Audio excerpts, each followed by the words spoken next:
நடிகை த்ரிஷா நம்பரை பிளாக் செய்த தளபதி மனைவி சங்கீதாவோடு ஒன்று சேரப்போவதால் உச்சகட்ட செம்ம கடுப்பில் நடிகை த்ரிஷா. இதை பற்றி தான் இந்த வீடியோவில் நம்ம டீட்டெயிலாக வந்து பார்க்க போகிறோம். அதுக்கு முன்னால் நம்ம சேனலை சப்ஸ்கிரைப் பண்ணாமல் இருந்தீங்கன்னா மறக்காமல் சப்ஸ்கிரைப் பண்ணிக்கோங்க. அப்போ தான் நம்ம சேனலில் போடக்கூடிய பல இன்ட்ரெஸ்டிங்கான டெய்லி அப்டேட்ஸ், காசிப், கிசு இது எல்லாத்தையுமே நீங்கள் உடனுக்குடனே தெரிஞ்சுக்க முடியும்.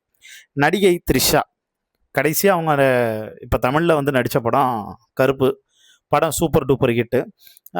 படம் வந்து பார்த்தோன்னா தேட்டரில் நல்லா பிளாக் பஸ்டராக வந்து பார்த்தோன்னா வந்து ஓடிச்சுங்க. இந்த படம் வந்து பார்த்தோன்னா ரிலீஸ் ஆகி முடிச்சோடனே த்ரிஷாவை அப்போ கூட வந்து சில பைட்லாம் வந்து எடுத்தாங்க பத்திரிக்கையாளர்கள். அப்போ நம்ம ஆளு குசும்பு பிடிச்ச ஒரு பையன் போய் விஜய் நான் வந்து கேட்டதா சொல்லுங்க அப்படின்னோடனே வெக்கத்தில் வந்து முகம்லாம் வந்து சிவந்து போச்சு. அதுக்கு காரணம் என்ன ஒன்றுனா, ஆரம்பத்திலேருந்து அவங்க பண்ண அட்ராசிட்டி. இப்போ பல மூத்த பத்திரிகையாளர்கள் எல்லாருமே பேட்டி கொடுக்கும்போது என்ன சொல்கிறாங்க அப்படின்னா, தளபதி விஜயும் அவரோட மனைவி சங்கீதாவும் ஒன்று சேர்ந்துருவாங்க. ஆனால் அதுக்கு இப்போ இடைஞ்செல்லாம் முட்டுக்கட்டையாக வந்து நிற்கிறது யார் அப்படின்னா, த்ரிஷாவும் த்ரிஷாவுடைய அம்மாவும். இவங்க 2 பேரும் தான் வந்து இருக்காங்க.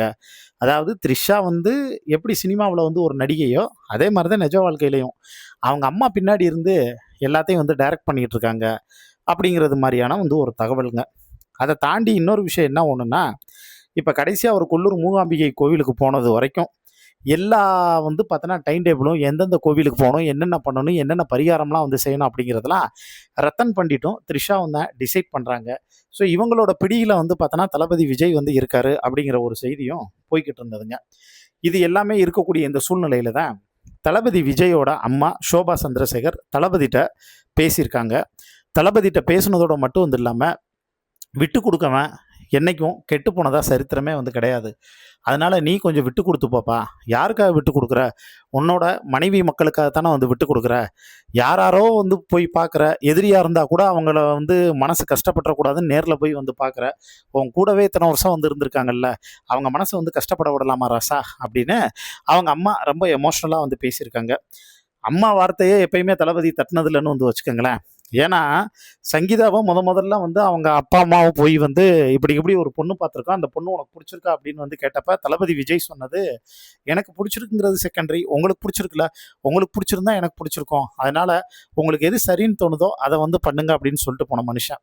இப்போ அதனால தான் இந்த விஷயத்துலையும் அவங்க அம்மா நீங்கள் என்ன பண்ணுறீங்களோ பண்ணுங்கம்மா அப்படிங்கிற மாதிரி வந்து சொல்லிட்டாங்க. இப்போ கஷ்டப்பட்டு சைலண்ட்டாக அவங்க அம்மா வந்து அங்கே இருக்கக்கூடிய, அதாவது சங்கீதாவினுடைய அப்பா அம்மா, முக்கியமாக அவங்க அப்பா சுரநலிங்கம், இவங்க எல்லார்ட்டையுமே இறங்கி வந்து பேச ஆரம்பிச்சிருக்காங்க. எங்கள் பேரம்பேத்தியை வந்து பார்க்கணும், அவங்களுக்காக வந்து பார்த்தோன்னா நீங்கள் வந்து ஒன்றா இருக்கணும், பிடிச்சிருக்கு பிடிக்கல அப்படிங்கிறது எல்லாத்தையும் தாண்டி இந்த குடும்ப சந்தோஷத்துக்காக வந்து ஒன்றா இருக்கணும் அப்படிங்கிற மாதிரிலாம் வந்து பேசியிருக்காங்க.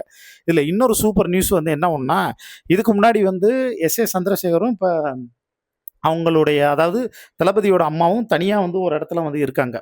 இப்போ தளபதி ஒரு இடத்துல தனியாக வந்து இருந்தார். அது காரணம் கோவப்பட்டு எஸ்எஸ்சி அடித்த உடனே அதனால அவர் வந்து பிரிஞ்சு போனதா வந்து பார்த்தோன்னா வந்து ஒரு செய்திங்க. ஆனால் அது எல்லாத்தையும் வந்து தாண்டி நிதர்சனமான வந்து உண்மை இப்போ என்னன்னு நீங்கள் வந்து பார்த்துக்கிட்டீங்க அப்படின்னா, இப்போ இந்த விஷயம் மூலியமாக மொத்த குடும்பமும் ஒன்று சேருது. அதாவது ஒரே வீட்டில் இனிமேல் வந்து பார்த்தோன்னா தளபதி விஜய், அதே மாதிரி மனைவி சங்கீதா, அவங்க பிள்ளைங்க, அப்பா எஸ்.ஏ. சந்திரசேகர், அம்மா, இனின்னு எல்லாருமே வந்து கூட்டு குடும்பமாக வந்து பார்த்தோன்னா இருக்க போகிறதா டிசைட் பண்ணியிருக்காங்க. பையன் நாட்டை வந்து பார்த்துக்கிட்டாலும் பேரன் பேத்தி மருமக எல்லாத்தையும் இனிமேல் பார்த்துக்கக்கூடிய ரெஸ்பான்சிபிலிட்டி நமக்கு இருக்குது. வயசாயிடுச்சு, எங்களுக்கு இருக்கிறது நீ ஒரு ஆள் மட்டும்தான். இதுக்கப்புறம் இந்த உலகத்தில் வந்து பார்த்தோன்னா வந்து என்ன இருக்க போகுது? வாழ்க்கை ரொம்ப சின்னதியா, அதனால அனுசரித்து வந்து போவோம். திரும்பி பார்க்கும்போது நமக்குமே வந்து யாருமே இல்லைங்கிறப்ப தான் அந்த வலி ரொம்ப கொடுமையாக இருக்கும், கொடூரமாக இருக்கும் அப்படின்னு அவங்க நல்லது கெட்டதெல்லாம் வந்து எடுத்து சொன்னதோட மட்டும் வந்து இல்லாமல், இப்போ ஒன்று சேர்க்கறதுக்கான வேலையிலையும் முழுசாக இறங்கிட்டாங்க. இப்போ இந்த விஷயம் த்ரிஷாவுடைய காதுக்கு வந்து போக ஆரம்பிச்சு, தளபதிக்கு வழக்கம் போல் அடிக்கடி கொஞ்சம் ஜெகதீஷன் மூலியமாகவோ அதாவது அவருடைய நம்பருக்கோ ஃபோன்லாம் வந்து பார்த்தோன்னா தொடர்ந்து ட்ரை பண்ணேன்.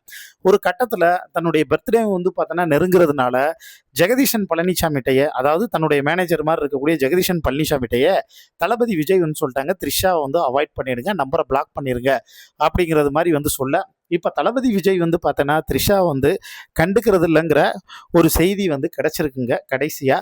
அதனால செம்ம கடுப்பில் உச்சகட்ட கோபத்தில் த்ரிஷா இருக்கிறதாவும், த்ரிஷா கண்டிப்பாக ஏதாச்சும் வந்து பார்த்தோன்னா இனி வந்து ஒரு 7.5 வந்து பார்த்தோன்னா இழுப்பாங்க, அது காரணமாக வந்து இருப்பாங்க அப்படிங்கிற செய்தியும் தொடர்ந்து வெளியாயிட்டு இருக்கு.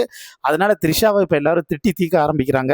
இதை பற்றி உங்களுக்கு தோணக்கூடிய கருத்துக்களை மறக்காமல் கீழே இருக்கக்கூடிய கமெண்ட் பாக்ஸில் மென்ஷன் பண்ணுங்கள்.